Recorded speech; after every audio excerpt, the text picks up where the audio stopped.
जय हिंद साथियों, स्वागत है आप सभी का मेरे चैनल जीके पाठशाला पर।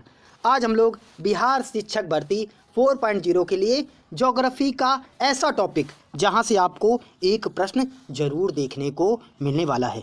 और देखा टीआरई 2 में भी इसका क्वेश्चन आया, टीआरई 3 में भी आया और बहुत अच्छे लेवल का प्रश्न आता है। इसमें बहुत ज़्यादा कन्फ्यूजन होता है। आज आपका पूरा कन्फ्यूजन दूर होने वाला है और मैं यकीन दिलाता हूं कि इस प्रकार से ज्वालामुखी आपने कभी नहीं पढ़ा होगा। जैसे ज्वालामुखी अगर पदार्थ की बात कर ले तो हम लोग वो भी बात करने वाले हैं, जैसे टफ हो गया, लेपली हो गया, बम्ब हो गया और ब्रेसिया हो गया। ये क्या होते हैं? क्रेटर और कार्डेरा किसे कहते हैं? ज्वालामुखी की उत्पत्ति कैसे होती है? ज्वालामुखी कितने प्रकार के होते हैं? तो सब कुछ डिस्कस करने वाले हैं। अगर ये वीडियो कर लिया आपने तो 100% मैं यकीन दिलाता हूं यहाँ से बनने वाला प्रश्न आप लोग निश्चित रूप से सही करने वाले हैं। और पीआरटी में अगर बात कर लें, पीआरटी में तो ये मान लीजिए 1 to 5 में इसका एक प्रश्न आपको ज़रूर देखने को मिलने वाला है। चलिए हम अपने ज्वालामुखी को देखते हैं कि किस प्रकार से ज्वालामुखी को बड़े आसान तरीके से समझा जा सकता है। चलिए अब हम लोग ज्वालामुखी पर्वत को समझने का प्रयास करते हैं कि वास्तव में ये ज्वालामुखी जो क्रिया है वो किस प्रकार से होती है। और आज मैं यकीन दिलाता हूँ ज्वालामुखी विस्फोट के बाद जो ज्वालामुखी से निकलने वाले पदार्थ हैं वो किस किस अवस्था में पाए जाते हैं और उनका नाम क्या क्या है, वो सब आज आपको कवर कराने वाले हैं। यकीन मानिए कि आपने पहले इस प्रकार से ज्वालामुखी को कभी नहीं पढ़ा होगा और बीपीएससी 4.0 में ऐसा कोई प्रश्न नहीं होगा जो आप ज्वालामुखी से बनने वाले प्रश्न को ना कर पाएँ। तो चलिए देखते हैं कि ज्वालामुखी क्रिया वास्तव में है क्या और किस प्रकार से ज्वालामुखी क्रिया घटित होती है। चलिए देखते हैं। अगर ज्वालामुखी की बात कर लें हम लोग, सबसे पहले हम लोग ज्वालामुखी की बात करेंगे। तो ज्वालामुखी की अगर बात कर लें तो यहाँ पर आप देख रहे हैं ये पृथ्वी की परपटी है। ये पृथ्वी की क्या है? परपटी है। ये पूरी क्या है? पृथ्वी की परपटी है जहाँ पर मानव रहता है। ये स्थलखंड है। इसे क्या बोला जाता है? इसे बोला जाता है, एक एक चीज़ आपको समझनी होगी, इसको बोला जाता है स्थलखंड। इसको क्या बोला जाता है? स्थलखंड। इसको बोला जाता है स्थलखंड। जब पृथ्वी के अंदर ये जो मैग्मा भरा होता है, पृथ्वी के अंदर जब होता है तो इसे मैग्मा कहा जाता है। और जब ये पृथ्वी की सतह को फाड़कर, और जब ये मैग्मा क्या है? पृथ्वी की सतह को फाड़कर, पृथ्वी की सतह को क्या करता है? फाड़ देता है और ये मैग्मा चैम्बर, मैग्मा पाइप के माध्यम से पृथ्वी की सतह पर आ जाता है। तो इसे क्या कहा जाता है? लावा कहा जाता है। क्या कहा जाता है? लावा कहा जाता है। और आप देखेंगे जब ये यहाँ से निकलता है, जो इसका मुंह होता है, इसे क्या कहा जाता है? क्रेटर कहा जाता है। और जब ये सबसे पहले निकलता है तो सबसे पहले जल वाष्प और गैस और राख के क्या है? बादल बनते हैं। गैस और राख के बादल बनते हैं। और उसके बाद बात करेंगे, ये क्या है? ये है निकास पाइप। ये क्या है? निकास पाइप है। और ये जब मैग्मा क्या है? लावा बनकर बाहर आके ठंडा हो जाता है तो उसे क्या कहा जाता है? मैग्मा को लावा कहा जाता है।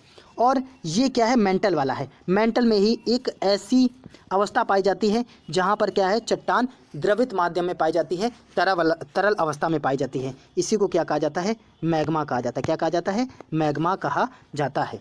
तो यही क्रिया क्या क्या कहलाती है? ज्वालामुखी क्रिया कहलाती है। चलिए आपको समझ में आया होगा। अब हम लोग डेफिनेशन के माध्यम से इसको समझने का प्रयास करते हैं। यकीन मानिए एक एक चीज़ आपको क्लियर होने वाली है। सबसे पहले हम लोग डेफिनेशन की बात कर लें।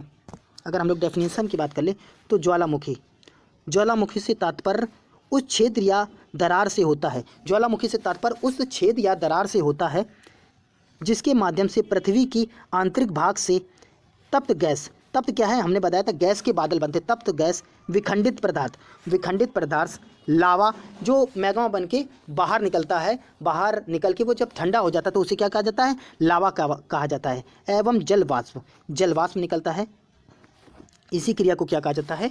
ज्वालामुखी क्रिया कहा जाता है। तो समझ लेते हैं जल्दी से हम लोग। ये मान लीजिए ज्वालामुखी है, ये ज्वालामुखी का मुंह है। इसी को क्या कहा जाता है? क्रेटर कहा जाता है। इसको क्या कहा जाता है? क्रेटर कहा जाता है। यहाँ क्या है? ये मैग्मा चैम्बर है। ये मैग्मा चैम्बर है। और ये वाली सतह क्या है? ये स्थलखंड है। ये स्थलखंड है। और ये जब मैग्मा क्या है? मैग्मा इसको तोड़कर बाहर निकलता है, ये मैग्मा पाइप के माध्यम से ऐसे बाहर निकलता है तो इसी क्रिया को क्या है? क्या कहा जाता है, ज्वालामुखी कहा जाता है। क्या कहा जाता है, ज्वालामुखी। और ये जब बाहर निकल के ठंडा हो जाता है तो इसे क्या कहा जाता है, लावा कहा जाता है। क्या कहा जाता है, लावा कहा जाता है। और ये जिस मुख से निकलता है उसे क्या कहा जाता है, क्रेटर कहा जाता है। क्या कहा जाता है, क्रेटर कहा जाता है। और जब यही मुख क्या है, बड़ा हो जाता है, जब यही मुख क्या है, बड़ी अवस्था ले लेता है तो इसे कारडेरा कहा जाता है। क्या कहा जाता है, कारडेरा कहा जाता है। क्या कहा जाता है, कारडेरा कहा जाता है। यकीन मानिए आपको इतना समझ में निश्चित रूप से आ रहा होगा। चलिए अब और आगे देख लेते हैं। अब यहाँ से मोस्ट इम्पॉर्टेंट है और आपको एक एक चीज़ मैं समझाने वाला हूँ। अब बात कर ले ज्वालामुखी से निकलने वाले पदार्थ। अब ज्वालामुखी से क्या क्या निकलता है। सबसे पहले मैंने आपको बताया था गैस और जलवाष्प। गैस और जलवाष्प के बादल निकलते हैं जिसमें राख भी शामिल होती है। ज्वालामुखी उद्भेदन के समय क्या निकलती है, carbon dioxide, sulphur dioxide, sulphur के ऑक्साइड, और नाइट्रोजन डाइऑक्साइड, नाइट्रोजन के ऑक्साइड निकलते हैं। और उसके बाद जलवाष्प की बात करें तो लगभग 90% क्या है, जलवाष्प निकलता है। तो पूछा जाता है ज्वालामुखी क्रिया के दौरान सबसे ज़्यादा कौन सा पदार्थ निकलता है, तो क्या हो जाएगा, जलवाष्प, लगभग 90%, सर्वाधिक मात्रा में। देखिए क्या है, सर्वाधिक मात्रा में।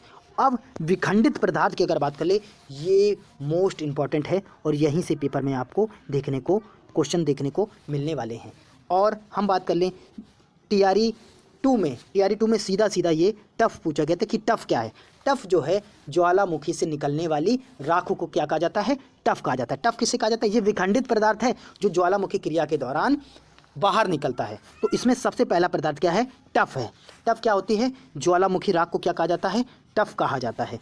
अगर लैपली की बात कर लेंगे तो ज्वालामुखी क्रिया के दौरान ये जो छोटे छोटे रवेदार क्या है, चट्टान निकलती, छोटे छोटे रवेदार क्या चट्टानें निकलती हैं, उसे क्या कहा जाता है, लैपली कहा जाता है। क्या कहा जाता है, लैपली कहा जाता है। अगर बम्ब की बात कर लेंगे, बम्ब क्या है, बड़े बड़ी चट्टानें, बड़े बड़े पत्थर को क्या कहा जाता है, बम्ब कहा जाता है। ये भी ज्वालामुखी क्रिया के दौरान निकलते हैं। और ब्रेसिया की अगर बात कर लेंगे तो ब्रेसिया क्या है, ब्रेसिया एक विशेष आकृति के पत्थर निकलते हैं ज्वालामुखी क्रिया के दौरान, उसे ब्रेसिया कहा जाता है। और तीसरे नंबर पे क्या है, लावा। तीसरे नंबर पे क्या है, लावा।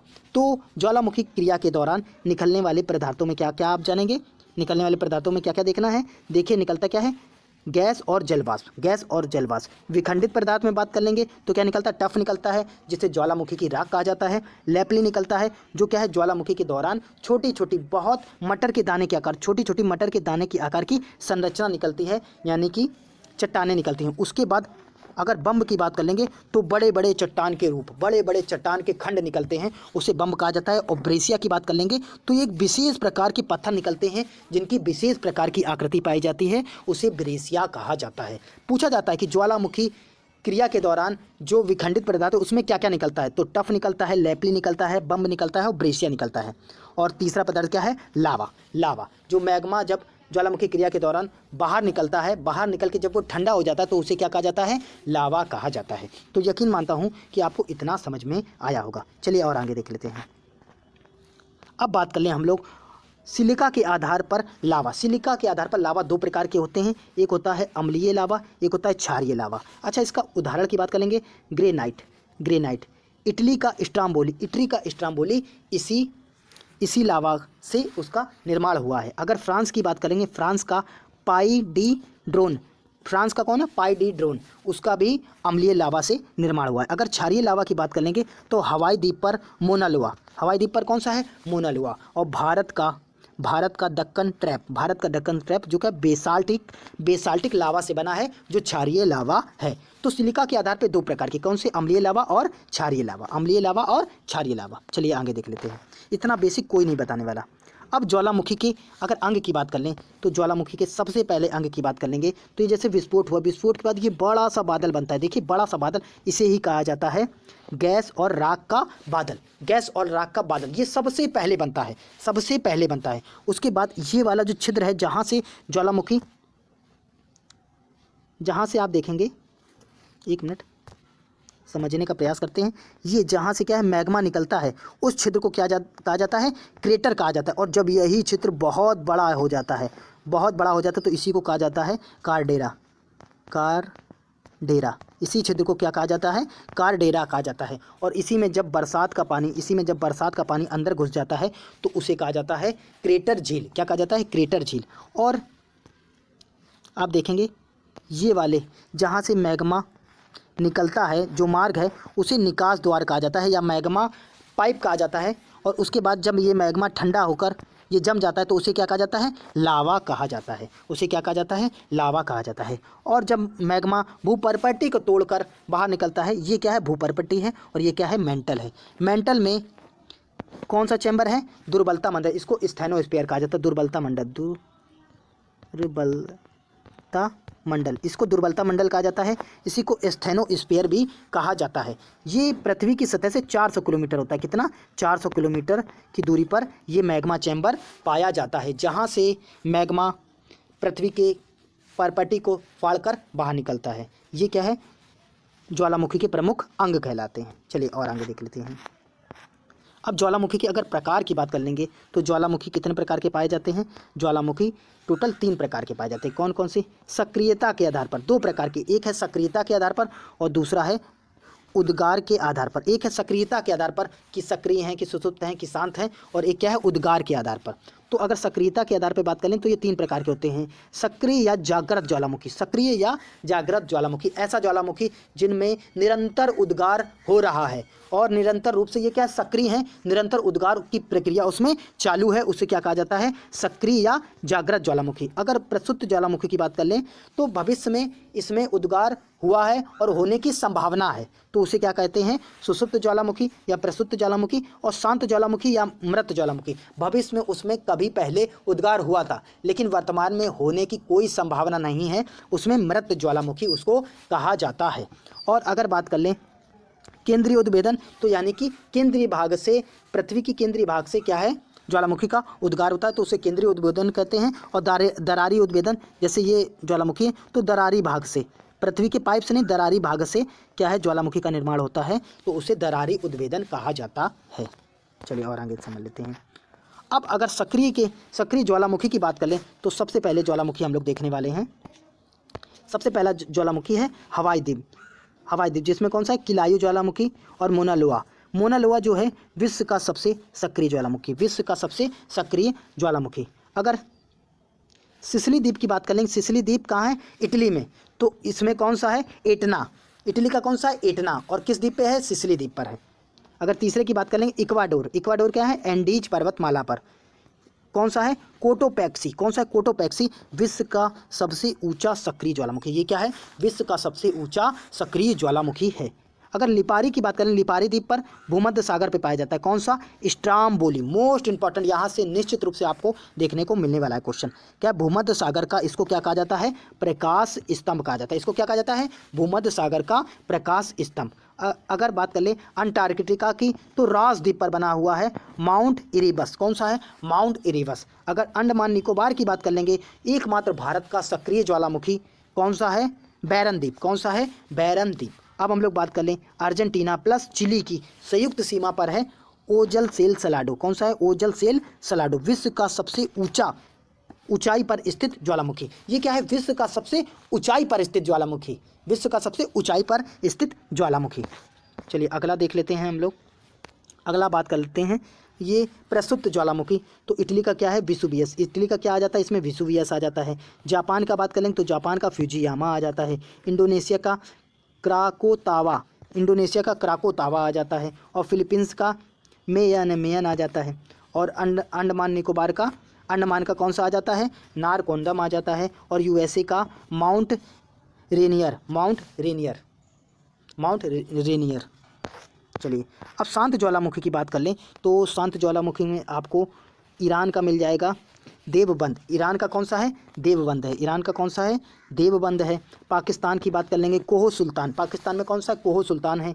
इंडोनेशिया की बात कर लेंगे एंडीज चिम्बाराजो, विश्व का सबसे ऊंचा मृत ज्वालामुखी, विश्व का सबसे ऊंचा मृत ज्वालामुखी। अगर तंजानिया की बात कर लेंगे तो किलीमंजारो, अफ्रीका की सबसे ऊंची चोटी, कौन सी, अफ्रीका की सबसे ऊंची चोटी किलीमंजारो। और उसके बाद अर्जेंटीना की बात कर लेंगे तो एकाकागोआ, माउंट एकाकागोआ, तो ये विश्व का सर्वाधिक ऊंचाई पर स्थित ज्वालामुखी, विश्व का सर्वाधिक ऊंचा ज्वालामुखी, विश्व का सर्वाधिक ऊंचा ज्वालामुखी है, विश्व का क्या है, सर्वाधिक ऊंचा ज्वालामुखी है। मैं यकीन दिलाता हूं अगर आपने ये पूरा वीडियो देख लिया तो निश्चित रूप से आपको ज्वालामुखी पूरा समझ में आया होगा। चलिए ऐसी वीडियो पाने के लिए ज़्यादा से ज़्यादा चैनल को शेयर कीजिए, सब्सक्राइब कीजिए। और आपको ये वीडियो कैसा लगा आप बताइएगा। निश्चित रूप से आपको ये वीडियो पूरा समझ में आया होगा। तो ज़्यादा से ज़्यादा आप क्या है कमेंट कीजिए कि आपको ये वीडियो कैसा लगा। जय हिंद, जय भारत, राधे राधे।